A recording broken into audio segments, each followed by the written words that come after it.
watching this on a lady's channel named Ashley Says So. She does a lot of gossip and whatnot, but she has a good channel, Ashley Says So. Check her out. So she was talking about W.E.B. Du Bois and Booker T. Washington.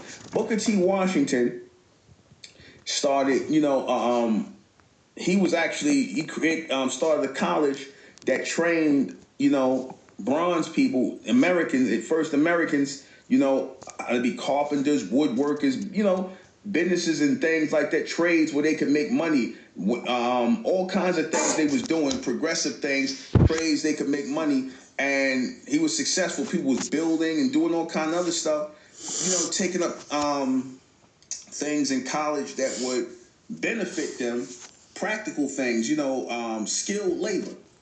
Here comes along W.E.B. Du Bois, this mulatto, Sambo. He comes along and he starts telling black people, oh, we don't need to do no manual labor. We don't need to learn how to do none of this stuff. We should just go and get jobs with white people. That's what he was coming from. Now, of course, people put him up to that. These Caucasians behind the scenes put him up to that because they didn't like how progressive Booker T. Washington was. He had a lot of people doing for self, going to college, becoming carpenters, bricklayers, working in metal, doing all kinds of labor. You see, women were becoming seamstresses, know how to be seamstresses. So people were learning skills, and they were, they had businesses set up, and they were, doing business with white people. Our people had the skills they were coming to. Their income, our people was working in sawmills, things like that, cotton gins, all kinds of stuff. We were producing like a real group of people producing. And here comes W.E.B. Du Bois. And once he came muddying the waters with that message, he basically destroyed the the people that were earlier with Booker T. Washington, who was all about doing for self and learning skills and things like that, and learning to pick up skills and things. So he aided in derailing the movement. Him and that talented 10 of Sambos. He was a mulatto anyway. So he was basically being paid to do that. You got people that come in and they're paid to cause confusion amongst our people. W.E.B. Du Bois was a Sambo, and like I said, they celebrate this clown in Black History Month. Shout out to Booker T. Washington, the man who really was, doing for our people, really had things in mind. They tried to lie and say he had a white father. He did not. You look at Booker T. Washington hair skin. That was an indigenous bronze man right there. One who looked like he had a white father was W.E.B. Du Bois. He looked like he had a white father. He definitely was mixed race. And a lot of times these mulattoes, they work against our people. Just like you got regular darks, regular so-called full-blooded American people work against us. So that looks like the case here. Our lineage is American lineage. Okay? Our lineage is American lineage.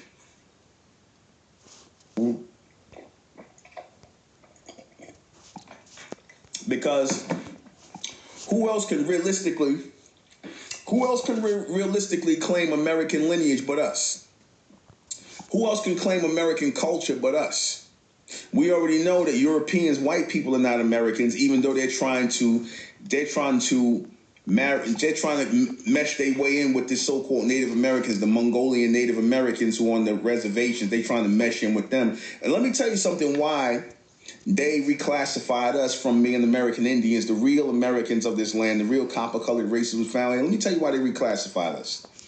Because they knew they couldn't totally mix in with us, because they were trying to make us they were trying to make us the subservient class. So you can't in order for you to make the subservient, make the indigenous people the subservient class, you got to start reclassifying them, because it didn't look right that the real Americans were working for and serving these Europeans. Because that's really what it was. The real indigenous Americans, so-called black people, the real people of American nationality, we were working for Europeans who took our land. We were forced into servitude, and a lot of our people chose to go into that and work and whatnot, because they took our land from us, because it was a plan. The plan was to take all the land from our people, right? All the fertile land that we worked and grew on and give it to the Europeans who came in. That's exactly what they did. That's exactly what the government did. They gave our land to their people, and they took land out of our hands.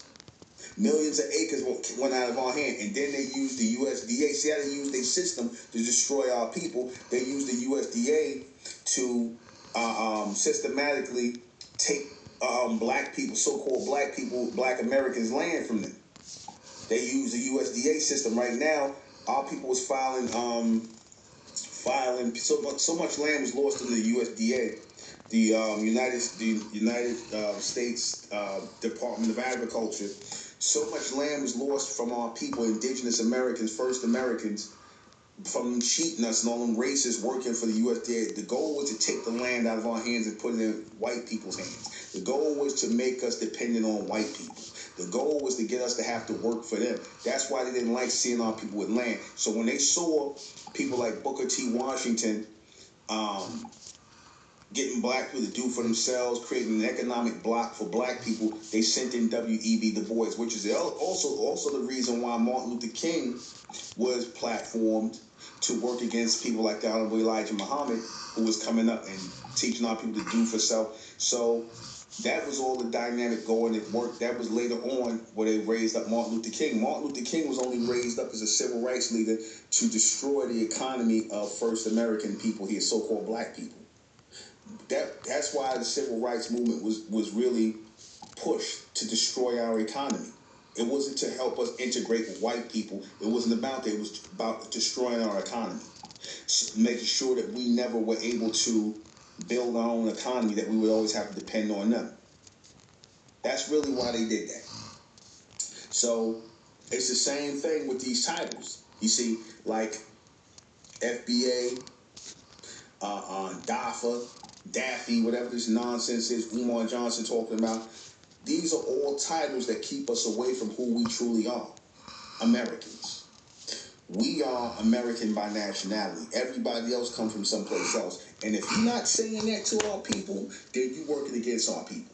Straight up. If you're not telling our people that they are American by nationality, that our lineage is American lineage, not no African lineage, not no FBA, not no African American. No, our lineage is American lineage. That's all. That's all. Our lineage is American lineage. We're the only Americans here. I'm going to say this again. We are the only Americans here, thus the term first Americans. We got to put the first in front of it because, everybody else is a generic American now. Everybody from the white man, they Americans, knowing damn well they not Americans. There's no such thing as a white American. White people are not American. The Native Americans are not American. They're not really American. You could trace them where they come from. They had to lie and make up this story that we come from Africa, yet when we ask for proof that we come from Africa, they can never give us any proof. They point to some transatlantic slave trade that did not happen here. The transatlantic slave trade transported some Africans, not even a whole lot, transported them into South America and into the West Indies, I proved. I was telling on Mike TV, I said how you know that is because you still see the culture, you still see African culture in a lot of those places. You still see some African culture. I'm not saying everybody got mixed in, but you still see a tin of that African culture there, which is those African religions like Ogun and Oshun, all that, the African religions and whatnot.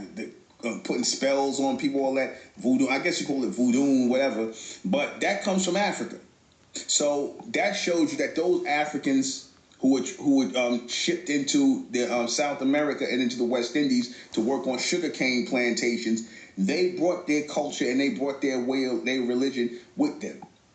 They didn't. You don't find that over here in North America. And when West Indian people come over here and they talking that stuff, it's usually because they got African background. Some of the West Indian people have African background, but we as North Americans, we as first Americans of North America, we don't have no African background. We don't.